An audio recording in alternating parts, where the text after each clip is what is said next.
طریقت کے حوالے سے بات عرض کی جا رہی ہے۔ وہ جو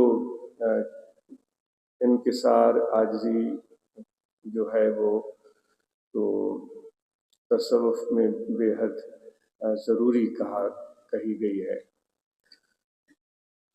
جو کہتے ہیں کہ وہ غالباً مشہور واقعہ ہے کہ محمود غزنوی کا معتمد علیہ غلام تھا ایاز، تو وہ بہت اس سے محبت اور پیار سے پیش آتا تھا، اور یہاں تک کہ جو اس کے وزراء عمراء ہوتے تھے وہ بھی اس چیز پر پریشان ہو جاتے تھے کہ ہم علم والے، ہم نسب والے ہیں، اور کیا کمی ہے ہمارے اندر، یہ تو ایک غلام ہے زرخرید، اس کے باوجود وہ محمود اس کو اتنی اہمیت دیتا ہے۔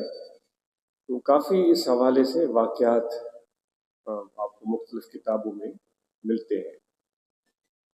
تو کہتے ہیں کہ وہ اس کا ایک معمول تھا کہ وہ ہمیشہ شام کو رات کے ٹائم کسی ایک چھوٹے سے کمرے میں چلا جاتا تھا۔ دربار میں تو سب لوگ موجود ہیں، ایاز بھی موجود ہے، سب لوگ موجود ہیں، بادشاہ کا دربار جب لگتا ہوگا تو اس کا ایک اپنا طریقہ تھا، لیکن ایک مقرر ٹائم تھا اس کا کہ وہ اپنے ایک چھوٹے کمرے میں وہ چلا جاتا تھا۔ تو جو لوگ اس کے ساتھ حسد کرتے تھے انہوں نے جا کر بادشاہ کو کہا کہ یہ ایاز کو آپ نے اتنا سر پر چڑھایا ہوا ہے، اس نے تو بڑی دولت چھپائی ہوئی ہے، آپ کے خزانے سے اٹھا کر روزانہ جا کر اس کمرے میں وہ اپنی دولت کو دیکھتا ہے، گنتا ہے کہ میں نے کتنی دولت اکٹھے کی ہے۔ تو بادشاہ کو بھی اس پر تعجب ہوا کہ یہ اس کا کیا معمول ہے۔ تو وہ شاید بادشاہ بذات خود یا کسی اپنے بندے کو بھیجا، جو کچھ بھی ہوا، بہرحال جب وہ کمرے میں گھسا تو پیچھے سے ایسے شاید سمجھے کہ بادشاہ بھی چلا گیا، بھائی تم یہاں کیا کرتے ہو؟ یا اسے سوال کیا دربار میں کہ تم کمرے میں چھپ کر کیا کرتے ہو؟ جیسے ہم بھی دوست مراقبہ کرتے ہیں تو بعض اوقات جو نوباردین ہیں ان کو یہ چیز عجیب لگتی ہے کہ یہ کیا ہو رہا ہے، منہ پر کپڑا لے کر پھر وہ تسبیح کھٹکھٹانا، پھر وہ توجہ رکھنا، تو ایک نئی چیز تھی۔ تو ایاز خاموش ہو گیا، اس نے کہا کہ قبلہ یہ میرا ایک راز ہے، اس کو راز رہنے دیں۔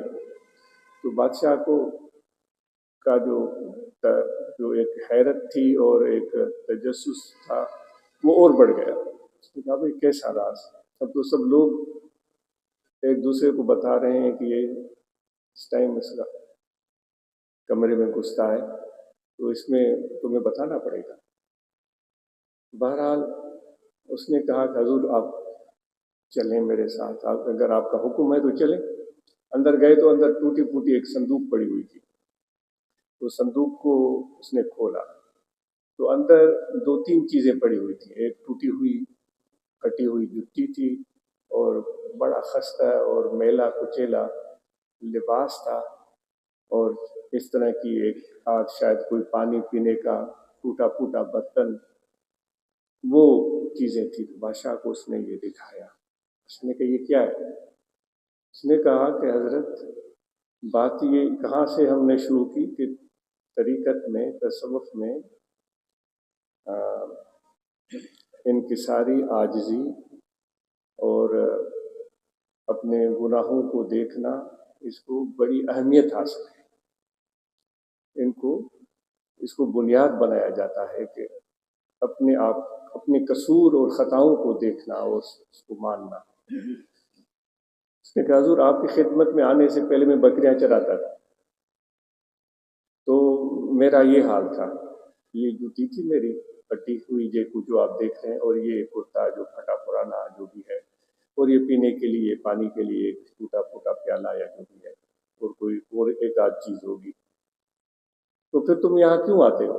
اس نے کہا حضور میں روزانہ شام کو آتا ہوں، اپنے آپ کو اپنی اصلیت یاد دلاتا ہوں، تمہاری حقیقت یہ ہے، تم بکریاں چرانے والے چرواہے، اور تمہارا لباس یہ ہے۔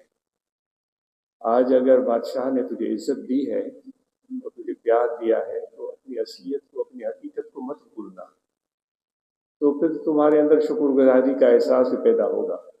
اگر تم نے اپنی حقیقت کو، اصلیت کو بھلا دیا، اپنا استحقاق سمجھا کہ یہ تو میرا استحقاق ہے، یہ تو میری فضیلت ہے، یہ تو میرا وقار ہے، تو اسی دن تمہارا زوال شروع ہو جائے گا۔ تو یہ بات تصوف میں بڑی اہمیت کی حامل ہے۔ جس طرح کہ ہم جب بھی گفتگو کرتے ہیں تو کہتے ہیں یہ میرے مرشد کامل کی نظر ہے، تو بے شک حقیقت بھی یہی ہے۔ یہ جو طریقت کے رنگ ہیں یا جو یہ محبتوں کے رنگ ہیں، یہ ہمارے مشائخ کی نگاہ کا، ان کی توجہ کا اثر ہے، جو ہمارے اندر محبت پیدا ہو گئی ہے۔ سینکڑوں لوگ پھرتے ہیں، آپس میں ملتے ہیں، باتیں کرتے ہیں، ملاقاتیں کرتے ہیں، وہ بھی بڑی اچھی بات ہے، لیکن یہاں جو ایک دل کا تعلق جڑ جاتا ہے، یہ طریقت کی برکتیں ہیں۔ تو الحمدللہ بلوچستان میں جو جس طرح دوستوں نے آواز سنایا، بڑی خوش آئند بات ہے، اور بلوچستان بڑا تاریخی ایک حصہ ہے پاکستان کا، اور اس کی بڑی ہسٹری ہے، بڑے شاندار لوگ وہاں رہتے ہیں اور رہے ہیں، اور ہم دعا کرتے ہیں کہ وہ اپنے عظمتوں کو، اپنے مقام کو اور زیادہ حاصل کریں، علم میں، فہم میں، عمل میں، ان سب میدانوں میں بلوچستان کے نوجوان آگے بڑھیں اور ایک بہترین مثال قائم کریں۔ بہت شکریہ۔